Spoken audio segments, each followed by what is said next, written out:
The threat that gambling poses is increasing because of the way that it has become a digitalized commodity, the way that the companies are using data and data surveillance methods on their consumers and have very sophisticated methods of targeting individuals to get them to gamble and to get them to continue gambling.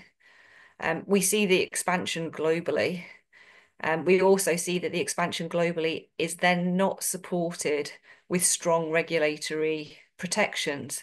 And because of those two things, that creates a situation where we do think it's alarming. We do think there is a threat.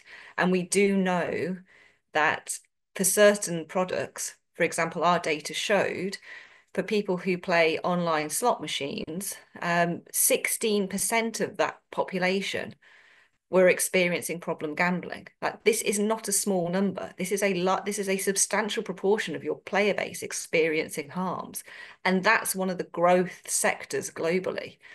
So when you have that evidence and you have weaker regulatory protections, it does create an alarming situation. With respect to children and young people, we know that they are a particularly at-risk group for the experience of gambling harms.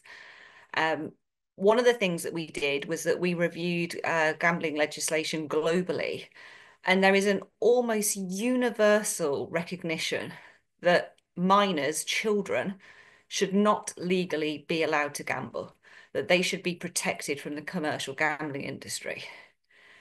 Now, whilst that's a recognition, it's not very well implemented in many countries. So, for example, we saw in some African nations, they have that principle, but nobody's enforcing it. There's no regulator to enforce it. So actually, children can access these forms of gambling. So the first thing is that you need to implement really strict and stringent age verification processes. And you need to have a really strong regulator to actually make sure that the gambling companies are following this, with a whole systems of fines, revoking people's licenses if there are failures. So what we would like to see is a set of minimum regulatory standards that all countries adhere to, so that you have the same experience wherever you are living. And those would be things like making sure you have either prohibitions or restrictions on advertising and marketing, things in place to limit how much people can actually lose when they gamble, making sure that there is free or a very affordable treatment available for those who are harmed, and then probably also supplemented by public health campaigns to make people aware of the risks of gambling, and to denormalize gambling.